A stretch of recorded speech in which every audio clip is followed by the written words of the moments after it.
has just ruled that you must give CNN reporter Jim Acosta his press pass back. Your reaction to the ruling? It's fine. I mean, it's not a big deal.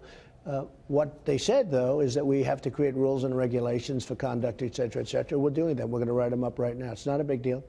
And if he misbehaves, we'll throw him out, or we'll stop the news conference. What are your rules going to be? What is it that you're saying? They're doing them now. This is over the line, and you lose your press. They're doing them now. I mean, we'll have rules of decorum. You know, you can't keep asking questions. We had a lot of reporters in that room, many reporters in that room, and they were unable to ask questions because this guy gets up and starts, you know, doing what he's supposed to be doing for him and for CNN, and, you know, just shouting out questions and making statements, too. But I will say this, look, nobody believes in the First Amendment more than I do. And if I think somebody's acting out of sorts, I will leave. I'll say, thank you very much, everybody. I appreciate you coming, and I'll leave.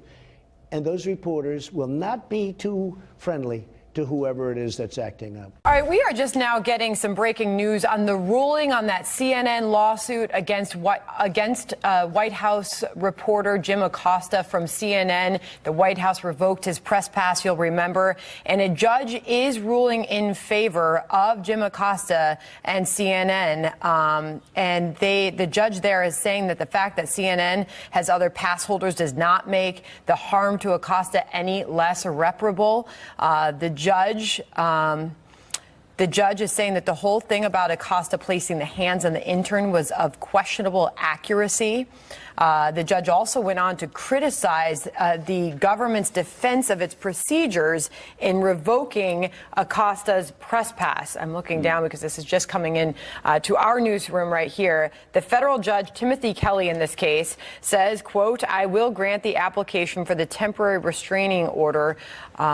I order the government reinstate Jim Acosta's press pass. So the hearing is still ongoing, but that, of course, just coming down, and we wanted to make sure that we brought that to you. Fox News had joined CNN in protesting the administration's actions on freedom of the press grounds. And so now the judge is saying that he will grant the application for a temporary restraining order, forcing the White House, in effect, to give Jim Acosta his press pass back. The hearing is still ongoing, as Sandra mentioned, saying that the harm to freedom of the press outweighs the government's need for an orderly press conference. So that seems to be the judge's main thinking as to why he's granting Jim Acosta and CNN his White House pass back. All right, so the judge has ordered that the White House return the press pass of Jim Acosta. This just coming into our newsroom. As we get more on this, we will bring that to you. The lawyers for CNN are coming out, and let's listen in. Great day for the First Amendment in journalism. We're very excited to have Mr. Acosta be able to go back and get his hard pass and report the news about the White House. I'll turn it over to Jim. Okay. Everybody, thanks for coming. I just want to say something very briefly, and that is I want to thank all of my colleagues in the press who supported us this week, and I want to thank the judge for the decision he made today. And let's go back to work. Thank you. Thank you. When do you expect to get whether or not we think the likelihood If you are a little befuddled as to what this is all about, there was a White House press conference right after the election during which the president was speaking. Jim Acosta from CNN got in a very heated exchange with him. A White House intern tried to take away the microphone, and there was a little bit of an altercation. The White House said that he actually placed his hands on the intern. That's open to interpretation. Some saw it as such. Some say it was overblown. But the White House pulled his press pass. Now he's getting it back, according to this ruling from a federal judge. Sean Spicer is a former White House press secretary and a senior advisor for America First Action PAC, and he joins us now. Sean, good to see you this morning. Good to see you, Sandra. Get to this news that we had breaking in the last hour, Sean, on this judge handing CNN a victory in this bid to restore Jim Acosta's White House press pass. We are just now getting a bit of a statement here from the White House. I want to first get your reaction. I'm going to take a look at this. But get your reaction first to Judge Timothy Kelly ruling that Acosta's First Amendment rights overruled the White House's right to have orderly press conferences. Well, look, I'm no lawyer, but I'm a little shocked in the sense that I think that there's nothing that prohibited Mr. Acosta from writing on the White House's actions. He was free to continue to write. CNN had multiple reporters that had access to the White House. But I think there's a line between saying that the First Amendment guarantees you to go anywhere and do anything you want and to have reasonable expectations, as the White House has asked for, with respect to his level of professionalism and behavior. And that's what this is about. Obviously, whether he has access or not, he, like so many other journalists around this country, can write about the White House or any subject that they deem necessary or of interest. So I think there's a difference, and I think we're getting lost in grouping every single discussion into the First Amendment. The First Amendment doesn't give you free access to go wherever you please. It gives you the ability to express yourself, for a free press to write things uninhibited, for Congress not to abridge the ability of that press to conduct itself. Sean, let me just get you to some of the argument here, because we're going to run out of time, and I think it's important to get this in here. The judge, which, by the way, I want to point out was a Trump appointee. He was appointed last year, bipartisan support in the Senate. He also agreed with CNN's argument that the White House did not provide due process. He said that the White House decision-making was so shrouded, and I'm quoting him, shrouded in mystery that the government could not tell me who made the decision. And before I move on, I want to get in the statement from the press secretary, Sarah Sanders, at the White House, is now responding. Today, the court made clear that there is no absolute First Amendment right to access the White House. In response to the court, we will temporarily reinstate the reporter's hard pass. We will also further develop rules and processes to ensure fair and orderly press conferences. In the future, there must be decorum at the White House. Do you have any idea what changes they might have in store?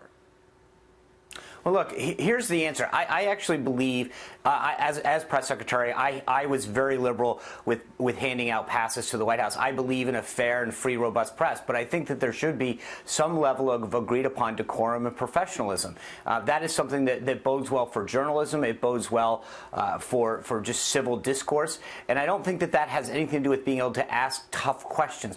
There's a difference between to ask what you want and behavior that I think is over the line, disrespectful to the office of the president. Before I let you go, do you have any idea what Sarah Sanders might be referencing here? Was that ever discussed when you were at the White House, further develop rules and processes to ensure fair and orderly press conferences in the future? What, I mean, do you have any? No, but I think it may go to the judge's point, which is that there has to be some way of saying, if you violate this, then this is how it will be dealt with. If we all need to agree to the certain protocols that will exist, in terms of, handing off the microphone, et cetera.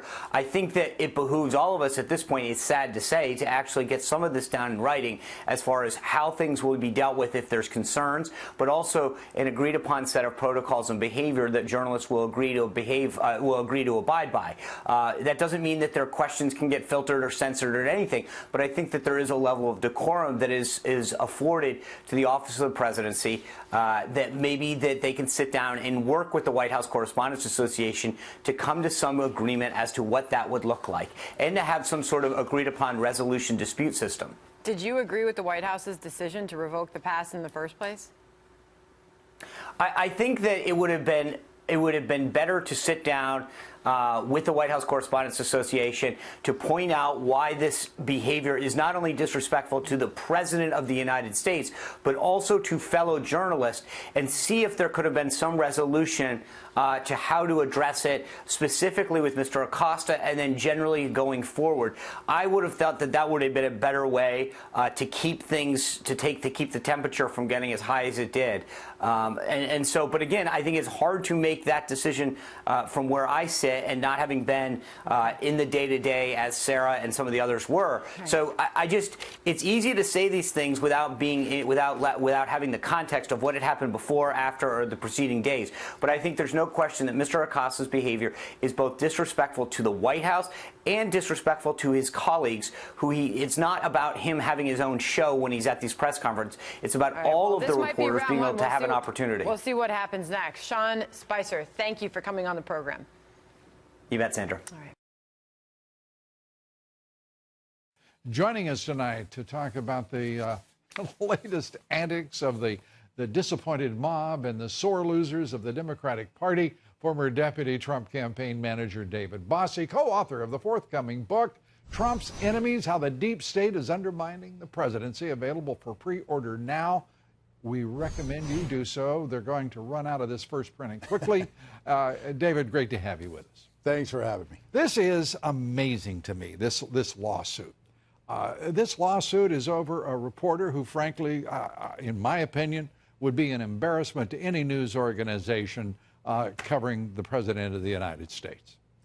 He is an embarrassment, and that's one of the reasons that the president decided to take the swift action that he did.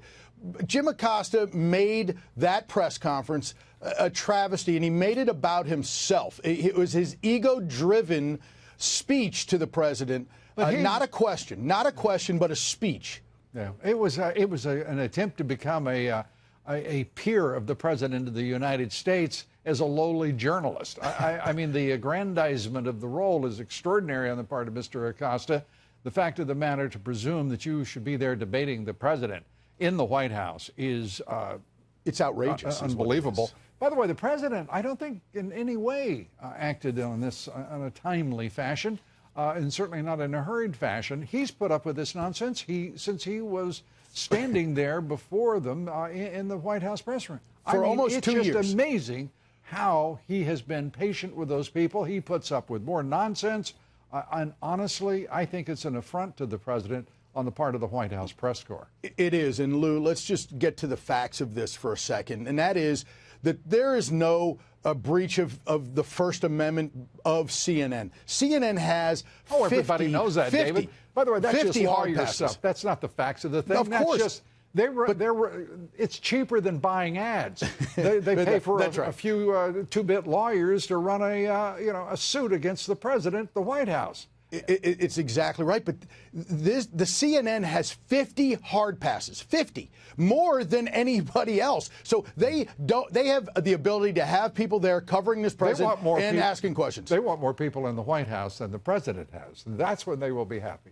That's exactly right. So, look, this is going to end in court, and we're going to see exactly what a federal judge believes. But I think that this White House has put forth an argument that says that they have not breached this First Amendment of Jim Acosta or CNN. Yeah, I just don't think anyone should take it very seriously. I mean, this is if ever there were a frivolous lawsuit, this is it. And all of the folks who are joining into this thing, I mean, they know what it is. This is a publicity stunt on the part of CNN, and they're getting all of this airtime, most especially as you and I talk about it tonight. That's right. They're desperate for ratings, and that's what they do, a show like this. You know, this president, there are no shows like this, David. We've had this talk before. You've got to stop that. You've got to stop that. I'm gonna wait to see what your response is to that. I'm going to wait you out, David. What about this show? The show that CNN is putting on in court is what I'm talking about, and that's what I'm talking about. The show that they're putting on in court. I was mortally offended there. My gosh. Thank you. God bless you, and God bless America.